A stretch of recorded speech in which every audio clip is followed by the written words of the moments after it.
北台湾 VS 中台湾，互相伤害，不留情面。不要再去什么鹿港老街，这个去到烂。它也有攀岩的，然后也有滑草山坡。不去鹿港老街没关系，可以去北埔老街。你看到的房子其实都是一个古迹哦。龙岗那个地方有上百家米干，号称就是最强汤头。哎呦，他竟然带这个来比赛，好坏。女神联手呛虾，小赖招架不住。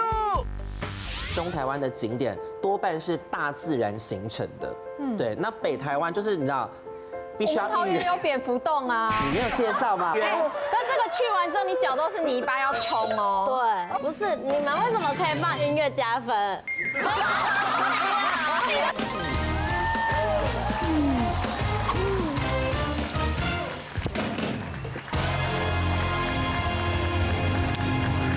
欢迎收看《女王大人》。你好，晚安。气！小云哥，我昨天又跟老公吵架了。这个周末我跟老公难得休假，想说，带恩典恩语出去玩放风。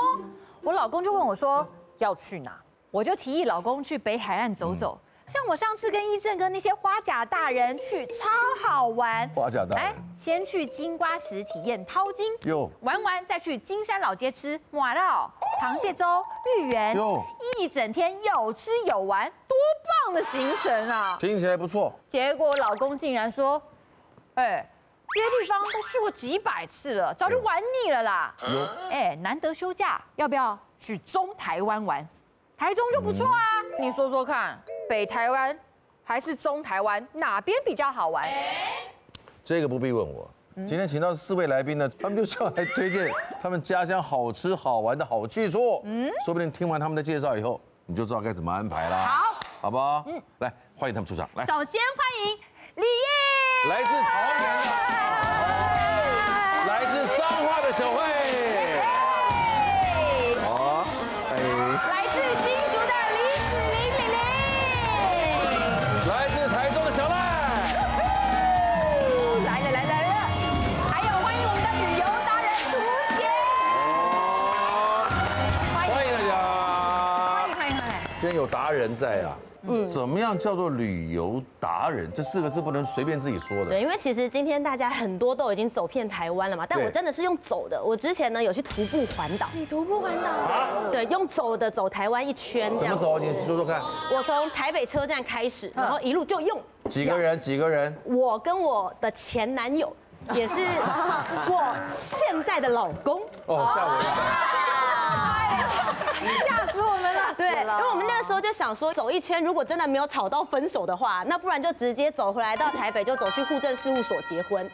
我们那时候是这样，很棒，很有这一份浪漫跟勇气，值不值得鼓励？很值得，谢谢大家。今天我们在北台湾，在这边一个桃园，一个新竹代表，2位代表。桃园。你冷静点。马上开始，你在桃园来抗议的，我是来抗议的，对啊。你在桃园住多久了？我在桃园，我今年40。那住40年了。也没有啦，中间有住台北啦。对，但是至少住到30岁。好，可以。是念完书才上来的。住到30岁，对。那李子玲呢？我是新竹。我看得出来。对。然后我是就是大学前都在新竹。对。新竹什么地方？北埔。哎呦，所以你会讲客家话哦。南黑哈港你，南黑哈港你。可以了。小赖在台中应该也是有住很久。我到大学才离开台中，可是因为我阿嬷家在台中，所以每年过年或者是扫墓都会回去。台中市南屯区。南屯啊。对，但我阿嬷家在雾峰啦，所以其实都蛮跨界的。对，一个看不到海的地方哎。没错。雾峰好地方。小慧来自彰化，他现在还是住彰化，对不对？你现在也住彰化？我还是住。每次录影都是从彰化上来的嘛。对，我今天也是从彰化上来。今天也吃了4个高铁便当吗？今天还没有吃，就是听说等一下还有很多好吃的可以吃。可以。高铁便当省下来了。对。好，今天我们就好好来大对决一下。来，北台湾、中台湾好吃好玩大对决。来第一阶段。家乡景点对决。因为其实你要从一个区域挑出一个景点去介绍，真的是非常困难的事情。然后那时候我就在思考，是什么样的景点你可以适合合家大小然后就是各个年龄层都可以，又有的吃，又好停车。我觉得符合以上这几点的，我觉得就非常被值得拿出来介绍。说说看你说高速公路休息站对不对？对，所以我要介绍的是关西休，哎，那在新竹，还讲错了，中立休息站，还讲错。关西比较好停车又有东西吃，不是高速公路休息站是哪里啊？没有，所以我要介绍的是第3航厦咖啡厅。因为桃园有非常得天独厚的一个机场，它是在跑道上面，所以飞机是直接这样，然后从你的上面直接这样飞过去。怎么会有这种正面吗？正面直接飞过去，然后所以你是这样子一直看，然后它就在你正上方。我们第3航厦已经开放了吗？没有，特别盖了一个附近，它是一个名字叫第3航厦咖啡厅。对，可是它刚好它不就是在桃园机场的第3航厦，它不是那家咖啡厅就叫第3航厦。对，而且它就在交流道附近。因为我现在的旅游方式是比较偏骑车旅游，对因为我都在骑重机，所以这个地方呢，就是让重机朋友可以有一个休息。然后又可以吃东西，就这家。真的从正面2楼的那个看台这个是正面，然后2楼呢，它就是一个平台嘿，然后那个平台呢，它就可以直接面对那个跑道，你就可以看到飞机的起降，而且会有风向的不同，有些飞机是向下降落，有些飞机是上升。然后你看，它就真的从我头上飞过去，这个是我的背面，它就从正后方，这样直接超近的耶。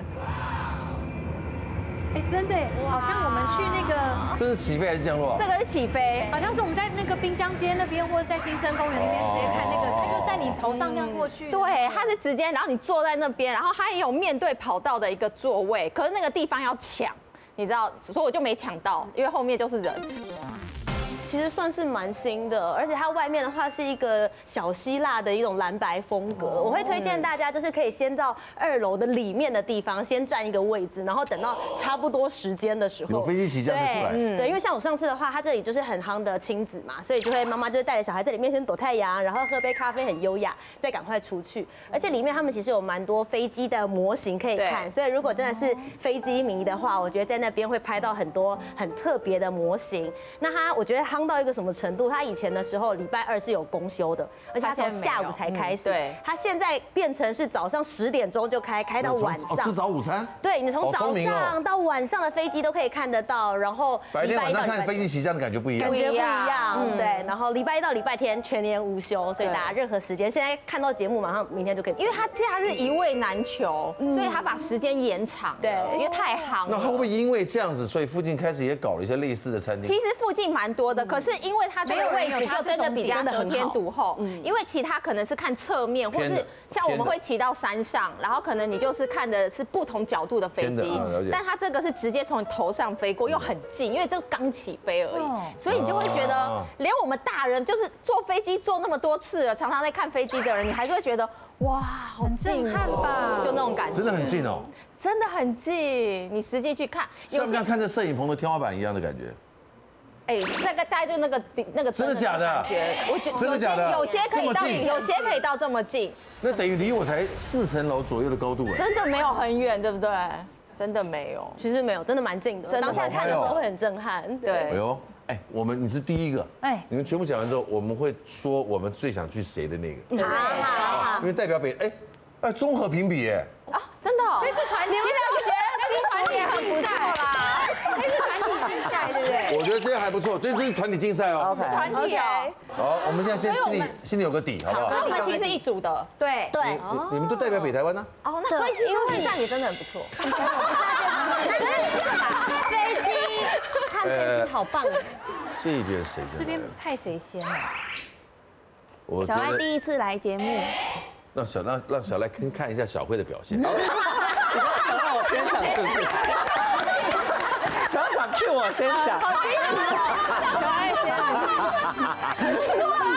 相较之下，你是学姐，你要让学弟学妹都可以。你要让学弟妹看一下。现在已经很稳健了，可以了，真的。除非你真的很紧张，我可以先讲。他不会啦，紧张什么？大胃王哎，他打惹毛了把你吃掉，我跟你讲。来彰化哈，不要再去什么鹿港老街玩了啦，来这里就是最强亲子放风乐园，就是这里很好的点就是它很适合小孩子放电。它里面呢就是空间很大，而且环境就是每个都是很适合拍照的地方。然后它里面的设施也蛮多的，有那种就是空中脚踏车哦，对，我有录影片，就是像这样，像这样。哦，好痛，就是还不错，就是可以跟小朋友一起进行。有很大一圈吗？这个？蛮大一圈的，差不多要5分钟哦。哎呦，大一圈啊，对，要蛮大圈的。然后它的空中脚踏车也是会依照大人跟小孩子的尺寸，所以蛮多台的。哦，不同的 size 规格。对啊，对啊。然后我那天跟朋友一起去，我们就一起大人也竞赛。可以玩。对，然后输了就谁请吃饭。然后它其实也有下来那个一颗一颗的不会动屁股啊？没有，那个是那个攀岩的地方，它也有攀岩的，然后也有那种滑草山坡。爬楼梯上去。亲子公园哦，小朋友一定很爱。对对对，哎，就是它滑下来蛮快的，很有速度感呢。对啊，其实它园区里面也有好吃的餐厅，就像是披萨也很好吃。它那个是蒜苗咸猪肉的披萨，你吃了几盒？特别啊，我吃了2个，因为太好吃了。就是它还有网络上他说了2个是2盒，他不是说2片哦，有点意思吗？大概12寸的吧。他的起跳给你啊，我先来2盒好了，你知道？我们都吃2片，没有它的披萨真的很好吃，看起来是好吃那种虎皮披萨，看起来是好吃。对对，它是像那种意式薄皮披萨，然后它里面的内馅就很多，然后它是做很特别的口味，就蒜苗咸猪，它里面牛肉面很好吃。你吃几碗？总共吃了多少东西？你吃几碗？就是我吃的蛮多的，但是因为它的东西太好吃了，就是店员的话就想说我一个人点那么多，可不可以吃得完？就吃完。他以为说你是帮家人点的，没想到从到一个人，从头做到尾，一个人嗑掉了。那边公路花园很漂亮，而且公路花园那边可以租自行车哦，对，还可以4个人坐，你就可以在公路花园上面，然后跟朋友这样子骑车。它的公路花园跟我们的花博像不像？不像，它就是整个就是卖花的地方，然后有种很多花，因为田尾就花度大概骑多久？哎，问一下彰化人哦，对，没错，它大概可以骑半个小时至1个小时。哦，它其实旁边走道也都有卖吃的。对，哦，好棒，很好吃。所以也在好。你去玩的地方如果没有东西吃，你会不去，对不对？哦，对，我去玩的地方一定要有吃的，不然我会饿死。他去北欧那种地方都冷食，他会不会很贵？不是，那你会自己带便当去吗？假如这个地方没东西。如果去法国那种地方，应该会。如果去小的，你会不会很不过瘾啊？我应该不会想要，感觉会破产呢。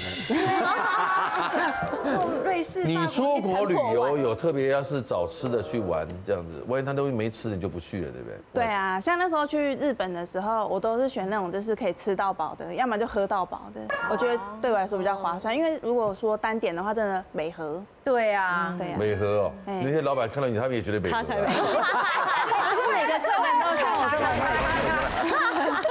不会那么夸张。什么叫化热缩片？哦，对，它除了有就是室外有很多动态的玩的东西，它其实也有室内可以做 DIY 手做的，就是可以自己选图。就是用热缩片超好玩的，把它弄变小贴上去那种。对，就是可以自己画那个。把它变小。就是它画完之后用那个吹风机吹一吹，它就会缩，它就会缩小，然后粘上去。啊，对对对，小赖好了解哦。它本来很大吗？本来的大小差不多是这样吧。然后就是你要自己涂色，涂完以后它就拿去夯，对，然后它就贴上去，然后它最小就是说到这样子，拿去烘，就有点像烧窑，有一点像啦，有一点。然后就可以做成这种很可爱的小吊饰，好可爱耶，对，这个很可爱。它也有这种多肉植物可以做，好可爱哦。就是以彰化来说的话，不要再去什么鹿港老街，这个去到烂了，对，还是要去一些就是能动。鹿港老街乡亲们会不会讨厌你？不会啦，影响他们的观光生意。没有，鹿港老街还是很好玩的啦，只是多一个选择，多一个选择。他的意思是说，大家不用往鹿港老街挤，对，因为那边基本上那边还有天后宫啊什么，对不对？对，还有多一个选择这样。光信徒就把路都挤得手不动了，对不对？那大家不去鹿港老街没关系，可以去北埔老街。我们北埔老街是一个很棒的历史的一个全台古迹密度之冠。啊，你随便走一走，你看到的房子其实都是一个古迹哦。哦，你看都是保存非常良好的。洋楼它是有开放的哦。洋楼可以进去。对对对。哦。然后金广福那些我比较不知道，因为我们客家人哈比较不会进去看，因为我们自己小时候就已经住过三合院了。哦。也是差不多很古老的房子。对。都了解了。对他们来说就是家。对对对对。就像可能住在故宫附近的人也不会常去故宫逛。对啊。每天都看到这样。那我补充金广福可以。金广福，谢谢你。不好意思，对对对，我高雄人，所以我会去。金广福可以进去。金广福是可以进去，然后它真的是真的古迹。对，是真的古迹。对，然后江阿新现在大家去的话，记得要网络上面先预约，因为之前的话就是茶金在那边拍摄嘛，所以就是对，所以就是现在会不会变得非常夯，人会比较多一点点，所以建议大家要先登记。那所以有游客的总量管制吗？有，然后而且进去的时候，其实大家它是特别还会配有导览，我觉得其实蛮好的，就是大家去的时候不会只是走马看花。我们走完那些看完这些古迹之后，因为都是在老街上，你就可以去喝一些擂茶，然后吃一些客家小炒，一定要去吃板条、干板条，一个也不会很贵，所以你很可以去，因为一碗应该才45-50块，他可以吃10碗，可以，而且很好吃，直接付到500块，掉到一直上这样子，对不对？10碗。而且现在的擂茶，它有好多的新进化的一些变体，对对对，弄成冰，对，冰沙擂茶冰沙，这是吃天公，还可以去拜拜。你吃完这些东西，你还可以进去拜拜，然后祈求平安，很棒。吃饱喝足，这是我姐。哦，姐姐的漂亮不输你哎，哦。还可以，还可以啦。你有不认同是不是？大概什么叫做还可以？有戴口罩啊。她觉得她比较漂亮。但是我姐也觉得我比较漂亮。你们家底子蛮好的，不错。哦，所以你在那儿呢，这北埔除了他们的客家美食之外，板条、小炒、客家小炒嘛，对，还有黑糖黑糖糕，30块，30块而已啊。对。这么大的那种圆圆的，一定会去。在北埔老街上面，你有推荐就是这些吃的内容之外，还有别的没有？其实再往里面还有那个冷泉大瀑布，砰砰砰，很冰凉。需要夏天的时候去穿泳衣。对。需要入园的费用吗？不用，它是一个就是自然景观。哎呦，这个可以想，哎，这个夏天到我们可以走一走哎。当然，这是因为我有冲过，我有在苗栗，在靠近泰安那边，但是在下面，哇，这样子很舒服，真爽，对，很爽哎。我们那边也是很多老人家的，我们这个北埔啊，北埔是8岁到80岁都可以去的。把我见8岁。他说这个活动说的是老人家的活动，没有啦，我只是想说，因为很多老人家都很喜欢吃那种客家的美食嘛，有回忆。客家美食不见得要老人家才会吃的。对啦，就是老人家会有回忆，但是年轻小朋友会有新鲜感嘛。对对对对。你其实很会讲话。对。谢谢。他是评审，我要提醒你，他是评审。对。今天介绍这个，大家一定觉得老掉牙，但是我觉得这种东西呢，就是我要介绍的是高美湿地。那为什么会讲高美湿地呢？方便去吗？方便去，因为现在有公车，然后开车也可以去。对不对？对对对。然后呢，我觉得它很厉害，是因为刚刚对面介绍的北台湾，有些要么就是要预约。那有些可能季节限定，但这个地方是不需要预约，也没有门票，然后也不需要，就是它也没有季节限定，春夏秋冬通通都可以来。东北季风在旺盛的时候也可以去啊，就穿外套就好。哎，那风很大，风很大，没有你就多穿个羽绒外套就好啊，就它没有，它是好像也没错了。对呀，你没有说什么冬天啊，你不可以去这个地方，也没有。穿外套嘛，对嘛？那因为我觉得这个地方很厉害，是它被国际誉为一生一定要来这个地方打卡过的，然后它也在日本的知名的旅游平台 HIS 就是票选为最想要去的海外景点之一。然后它呢，同时也被誉为台版的天空之镜。女神联手呛虾，小赖招架不住。东台湾的景点多半是大自然形成的，对。那北台湾就是你知道，必须要桃园有蝙蝠洞啊。你没有介绍吗？跟这个去完之后，你脚都是泥巴要冲哦。对，不是你们为什么可以放音乐加分？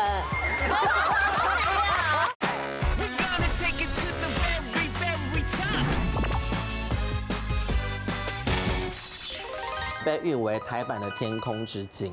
那一天当中哪一个时段去最好呢？我跟你讲，一定推荐黄昏跟日出的时间，因为这个地方比较妙是。非常不推荐中午到大概11点到下午2点、3点，没有遮蔽物。对，那边尽量不要去，因为你会被晒伤。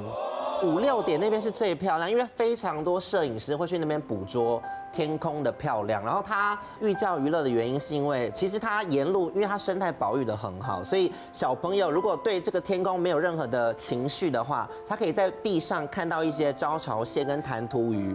其实小朋友非常喜欢看这些生物，但我觉得刚刚介绍中台湾跟北台湾的差别，是因为我们推荐中台湾的景点多半是大自然形成的，对。那北台湾就是你知道，必须要桃园有蝙蝠洞啊，你没有介绍嘛？我就是主打今天的 PK， 我们是从大自然，而且我们的腹地蛮广的。就这个地方，除了亲子之外，比如说遛狗的民众啊，或者是情侣。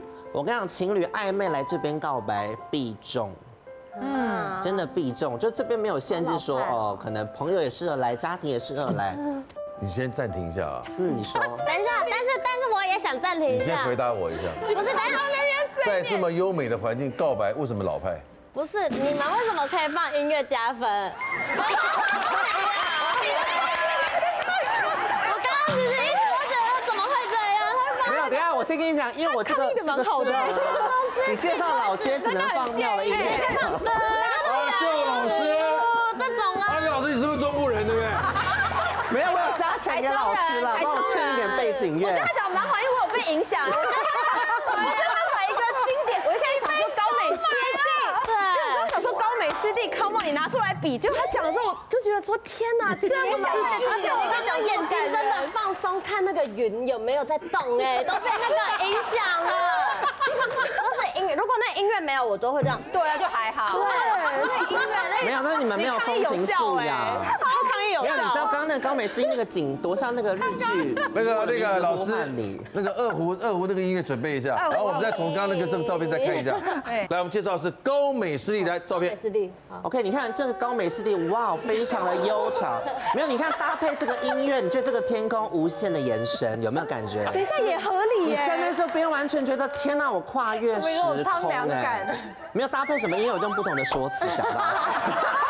所以其实厉害有小赖。优美的天空吗？厉害是小赖。你要说这个没有古色古香吗？我们这个还都可以进去，你要去哪就进去，还不用预约。但这个去完之后，你脚都是泥巴要冲哦。对，有攻击了，拉回现实要冲。没有，因为小孩子非常喜欢踏沙，去完脚都是泥一定巴。对，他那个旁边有提供那个什么清洁的水源或者有，而且旁边如果你踏沙的旁边，你刚刚说的脚踏车也有，而且脚踏车你用那个林荫的那个影子下。很凉爽。你知道我们桃园拉拉山啊？你知道拉拉山上面水蜜桃，水蜜桃，而且老人家很适合去拉拉山。台中有奥万大，你也是可以去奥万大走走。对，老人家真的看你。可是你们现在上面还新开一个温泉。Oh my god！ 温泉，台东古关温泉也好。2023年才开的，而且新社花海也好。大家我们讲好这只是节目哦，我们还是要做朋友。我们高铁附近多发达啊，对不对？好方便哦。你觉得台中要高铁吗？台中走可是我们高铁附近比较发达。我带来一首周兴哲的歌曲，以后别做朋友。我们有全台最大IKEA哎。对，我去过。我们主持人还有旅游专家3个人举牌投票。总的来说，我们现在只有2分。对。你听起来比较想去北台湾走，还是到中台湾走？好。有冷泉，冷泉是免费的，有冷气。你看那个高美湿地热死了，真的。坦白说，高美湿地真的超美，因为我很多朋友都是在那边当情侣。而且我看很多北部的人没有去过高美湿地。对。发小玉先。好，我先好。北台湾、中台湾，请举牌。Oh my god！ 你被音乐影响了。图姐准备，请举牌。哎呦，北台湾，太狠了，要不要现在交给我了？怎么办？啊，你也可以不举啊。擂茶，柿饼擂茶。哎呀，都有吸引人点吧？客家小炒。我本来真的是北台湾啦，我中间好不好？真的这平手了。对啊，太难了，这真是太难了。可以这样吗？可以啊。我说真的，我被刚才的衬乐有点影响到。这个猪八戒，然后难怪有最佳音效奖。然后他又很会讲。对，你刚才是不是讲得很好？他讲话有一种意境的感觉，所以那个音乐就不自觉谢谢老师的音乐。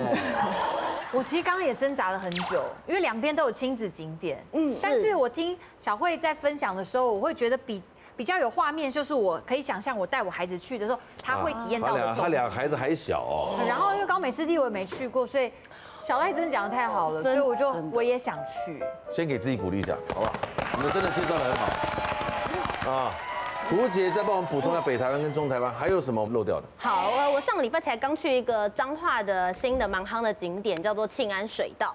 然后它其实庆安水道，对，那最主要就是在那边的话是可以玩 SUP 的，因为水道上对，水道上面，因为它其实是海埔新生地出来之后呢，刚好中间围起来，所以在这边的话是不会受到旁边海浪的影响，太棒了。对，所以水性平静无波的，非常非常水深呢？水深它其实就是一般的河道过来的水道，所以其实所以连小孩都可以玩小孩可以玩，然后因为其实海淡水交界的地方，对，海淡水交界的地方，完全后面那个建筑物是什么？后面的话是一个自然生态的保育馆，因为其实台湾的沿海地带的话有蛮多的白海豚的，对，那但是白海豚其实现在也濒临绝种的那个数量，所以在里面就会有很多教育。对，里面这边的话很有趣的是，它会在旁边放那个海底里面的水声，所以大家走进去的时候就很像是探访水底世界。而且我觉得里面很好玩的是，比如说像大家想到白海豚，其实它是会变颜色，小时候是灰色的，长大变白色，那后来变成粉红色，是因为它如果看到大家很兴奋在玩的时候，它的那个血管会冒出来在上面，所以就变成粉红色了，很浪漫。对，也是我去到这边的时候才知道的事情。又来了。谢谢。对，所以我觉得到那边的话是可以带小朋友认识海洋，然后与其只跟你讲，不如我们直接下水玩吧。对呀，对，在彰化什么地方？在深港那边，蛮多生鱼片那种海鲜餐厅。深港有对那边有很多，其实围起来范围蛮大的。对，家乡美食基站，李芷玲一开口就鸡鸡。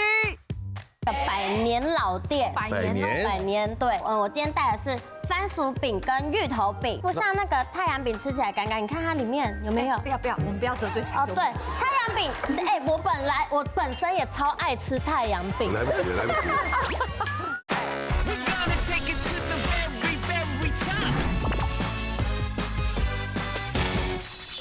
然后在北部这边的话，我推的是新竹，因为我自己刚刚讲我很喜欢就是大自然，所以我推荐大家可以去露营区。那这个露营区呢，它就是大家可以观星，然后也可以赏月，大概是在海拔1000公尺左右。然后我觉得它最棒的是，虽然我很喜欢大自然，但我有时候不是这么喜欢很累的露营，所以他们其实是除了有露营区，然后还会有玻璃屋，然后它玻璃屋天花板就是打开来，对，是有玻璃的。哦，它那个这个天窗的帘子是可以拉开的。是，可是这样早上不会好热吗？它上面的话就是晚上看完之后，你可以再把它拉起来，对，还 OK。最重要还是要起来看日出啦。我觉得日出还有他们的无敌夜景，有水有电，好干净哦。感谢你的推荐，好棒哦，谢谢，你推荐的好棒哦。好，当然是好玩大对决战成平手。接下来进行的就是第二阶段家乡美食对决。欢迎李芷玲代表北台湾首先出战。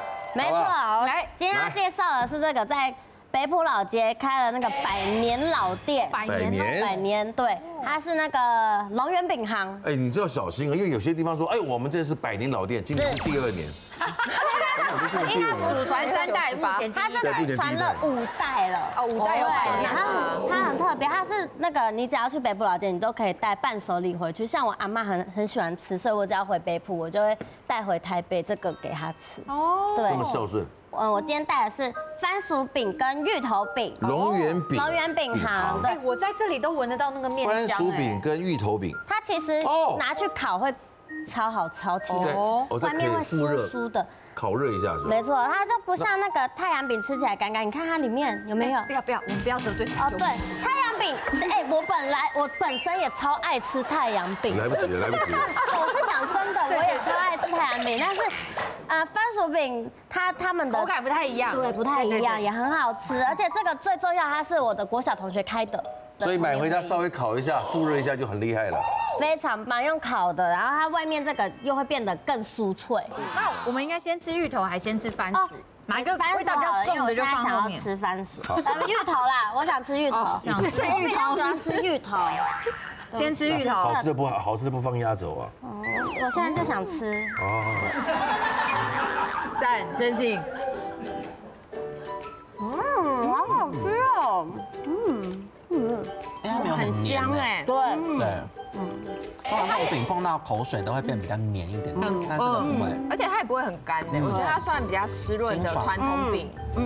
饼皮也很薄。没错，但一个35块 CP 值蛮高的，对吧？面这个可以香吃到一盒吗？可以。可以啦，这个应该50个都可以。吃一盒，但是10个50个，但我应该有8个哎。 8个有比较便宜吗？还是就一个就35？哎，我们35还不北部人够便宜吧？对，北部人比较都是客家人，他们会算的比较精一点。芋泥的芋头内馅的湿度保持得很好。哎，吃地瓜。不会想说要一直配茶喝。对，哦，对，居然可以吃了半个不用配茶，就真厉害了。我比较喜欢番薯哎。好吃。我本来以为芋头的味道会比较重。你吃完了也太快吧？太好吃了，你好厉害哦！太煞嘴了。好羡慕哦。你有在刮时间哦。无啦，我来赶时间，先好吃。谢谢你推荐哦。我开心。非常谢谢这个子琳的介绍。谢谢。接下来我们来欢迎中台湾代表小慧。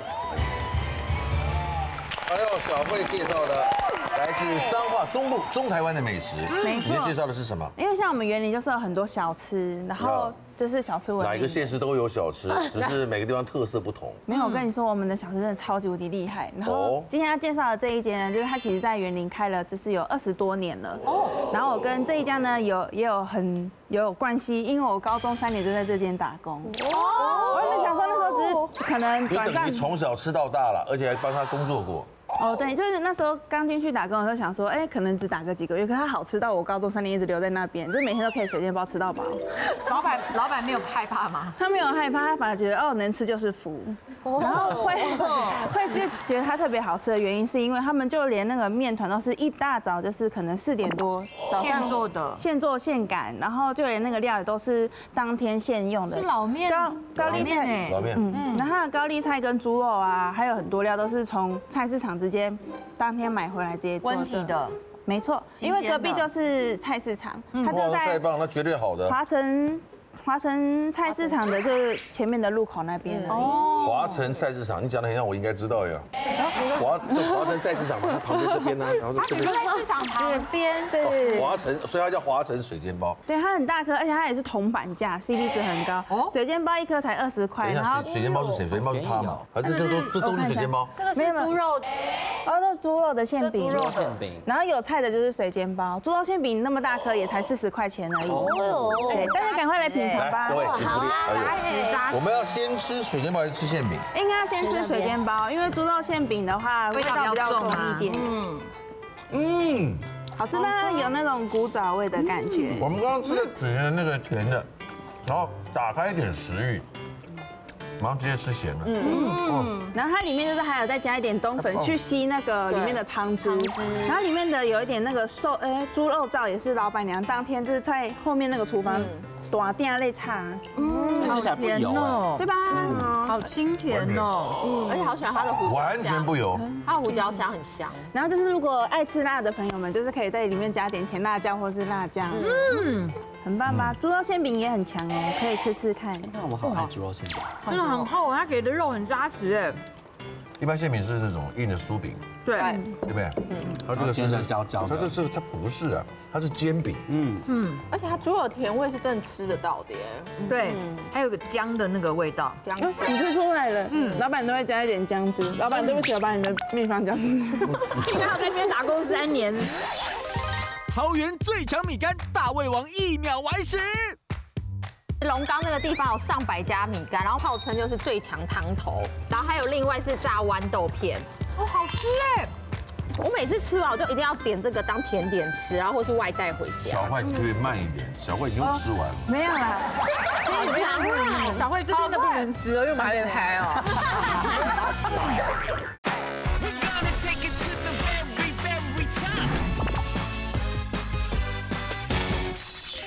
老板都会加一点姜汁。老板，对不起，老板，你的秘方姜汁。幸好在这边打工3年。猪肉料理多半都会有姜的，它香味蛮明显的。去腥提鲜，效果很好。感谢你的介绍，谢谢小慧。谢谢。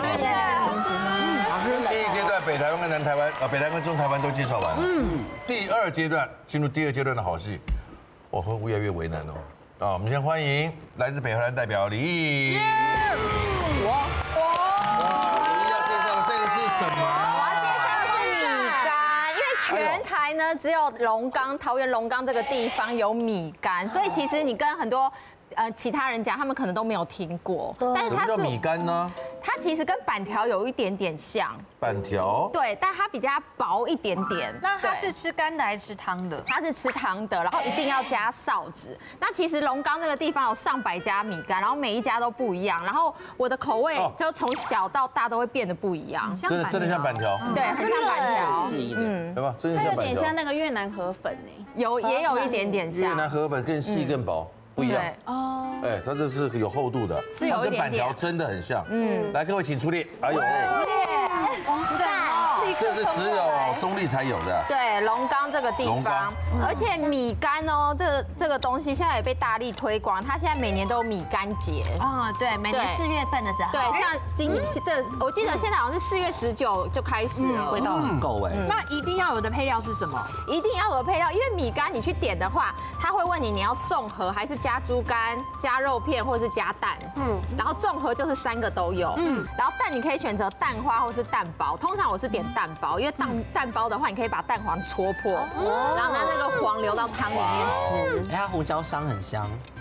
这一家是我这几年比较喜欢的，然后它有号称就是最强汤头。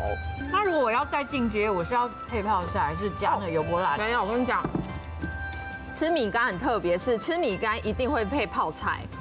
你去米干店点米干，他们都会给你泡菜。你说直接吃还是加进去？就直接吃当小菜吃，然后你也可以加进去吃。很有存在感的辣。然后如果你还想要的话，你可以加这个像油锅辣子的东西，然后加到汤头里面。它有很多不同的变化。它是真的有辣。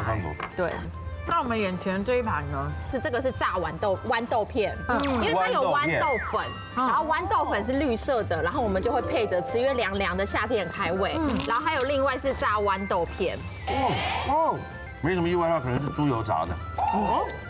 所以有那种低油泡的味道。对，他那边还会卖炸猪皮，炸猪皮的话，你就可以泡到这个里面。不包低油泡，还有低油泡的感觉。好吃哎。然后另外还有这个紫米粑粑。紫米粑粑是什么？紫米粑粑它就紫米做，然后粑粑就是有点像是捏成团啊、捏成饼的那种感觉。然后它也是甜的，然后上面撒一点点糖粉，紫米香好赞。对，外皮是酥脆的。对，我每次吃完我就一定要点这个当甜点吃，然后或是外带回家。小慧，你可不可以慢一点？小慧，你又吃完了。没有啦，小慧这边的不能吃哦，因为我们还没拍哦。阿秀米干那边有超多米家店的，它就在国旗屋旁边而已。好吃哦，这个还搭配它的泡菜，掌声鼓励，要搭泡菜。最后一位代表中台湾的小赖，欢迎。围炉了，这个干嘛呀？你这个第一次来，哎呦，你也太客气了。胜了吧？哎呦，第一次来搞这么的热情。没有，我知道你很爱吃好吃的东西。哦，谢谢。对，那因为我今天带来是来自新社的菇神。台中新社大部分的香菇都是在新社产。香菇的故乡嘛。没错，因为台湾有山珍海味之称嘛，我们现在就带来山珍的部分。对，因为它这家呢是主打用各种不同的香菇做成的汤，这个就是椴木香菇浸泡的，可以先闻。对。哎呦，来先闻，不得了啊！居然有松露味哎！没错，这不是一锅汤啊，浸泡而已哦。好香哎，感觉一直浓缩的那个浓香。没错，它很像熬了3天3夜的。很特别。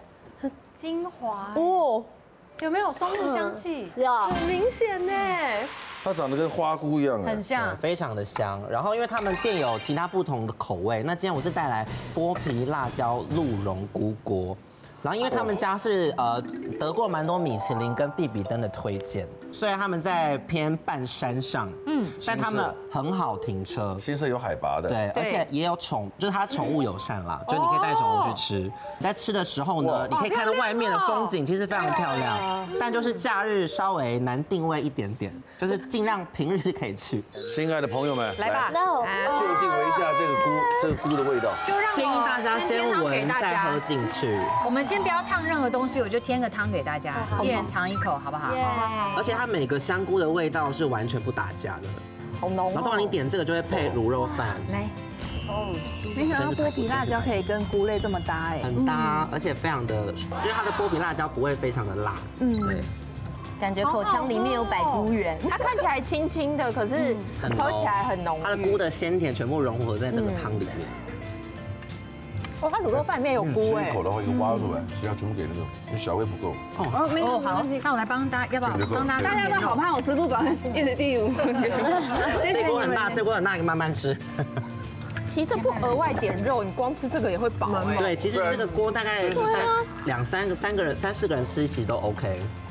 这是在地食材所造就的美味。没错，也就是说，从菜园到餐桌最近的距离。没错。产地到餐桌，对。我觉得，因为他刚刚在外面的时候，我就一直说怎么有这么香的味道，超香。他竟然带这个来比赛，好坏。我觉得你出这招太狠了。爱家乡推荐大会抽成 MVP 殊死战。北台湾、中台湾大比拼之后呢，我们本集 MVP，还有 MVP，我们要颁给谁？我们就有 MVP。我觉得中台湾表现非常精彩。今天带来的几乎都好吃，但我吃到了历史和民族的风味。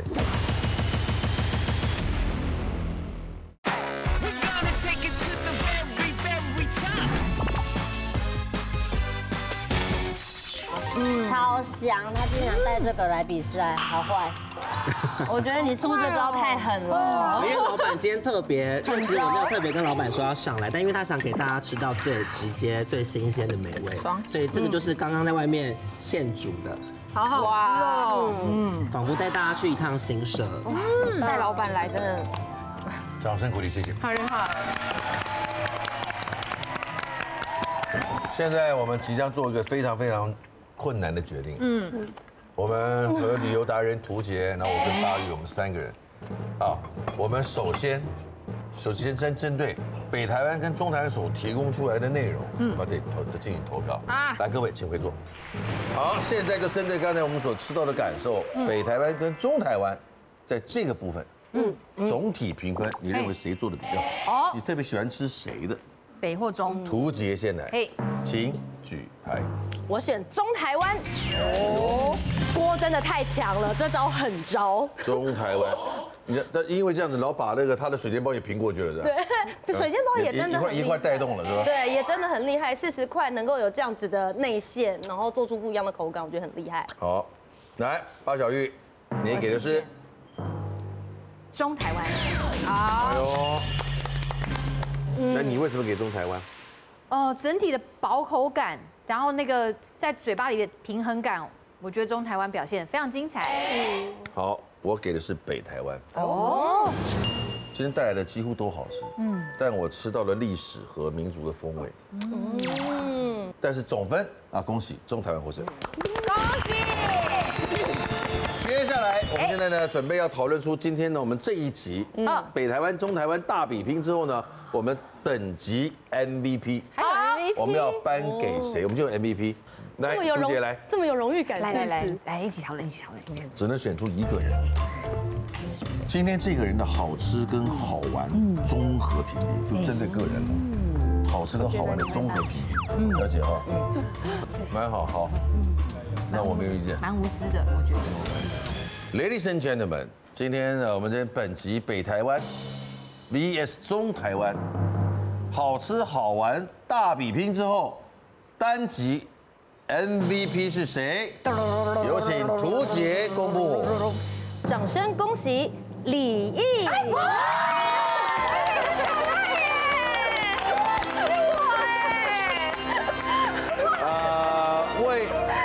为什么是他？我对你刚刚在讲米干的时候印象非常深刻，他不只是讲食物而已，他把周遭的活动以及旁边的配菜，他都讲得非常非常的完整。然后甚至是像刚刚比如说提出了各个景点的时候，他都可以在立刻打出其他桃园的景点跟对方比拼跟 PK， 所以可以感觉到他对自己家乡真正的那个热忱。好，我简单的一句话，我觉得他不只是爱吃、爱玩、爱旅游，他爱台湾。哦啊！光这一点我就一定要给这个今天的女王大人 MVP 来。哇，好久没得奖了，懂完，真的，谢谢。懂完，其实本来是有点犹豫小赖的，诚实的说。对。他最后呢，我们的第2轮投票呢，他在小赖之间呢，就是才抉择出来。谢谢。你准备了精彩的内容，而且你带来的表现，你带来的高美湿地。都让人家觉得这不是一般的地方我觉得你是个会用心观察人事物的人，所以我很想把这个殊荣给你，但是你一险胜，没关系，好不好？因为他真是台湾走透透，真的哦，所以希望你下次再来比拼，没问题，我再把他找来，好不好？夺冠，哪里失败就从哪里站起，好，没问题啊！谢谢小赖，也谢谢恭喜你。好了，小慧今天呢，其实也是有带有使命的。没错，就是今年的2025火力全开台湾挑战世界大胃王，非常的精彩哦。在5月10号的晚上6点，未来综合台跟日本台同步播出。重点是这次是最多国家参赛的一集，你已经比完了，总共有6国比完了，所以大家可以好好期待。6国啊，但是不能剧透，对不对？对，不能剧透，所以只是大家可以5月10号锁定起来。我们台湾的代表选手有几位啊？台湾的话就我，然后中国、新加坡、泰国都有。而且呢，是为了迎接母亲节，特别开播这样。礼拜6的晚上6点，5月10号，礼拜6晚上6点，在未来综合台还有日本台同步播出。好，希望大家喜欢支持这个节目。没错，谢谢大家，谢谢小慧，谢谢。非常谢谢大家今天带来你们家乡的景点还有美食，太感人了。我们提到家乡的时候，就会想说，哦，这是我们成长的起点呢。它更是一份深植在心底的情感依靠。台湾文学作家李昂曾经说过，说什么？家乡是你一辈子都搬不走的风景。所以真的周末假期不妨到各个乡镇走走看看，亲身去感受到各个县市充满魅力的在地特色，来发掘属于台湾的美丽风景，还有人情味，好不好？再次谢谢你们今天的感性分享，谢谢谢谢大家，女王大人，下次再见 ，See you， 拜拜。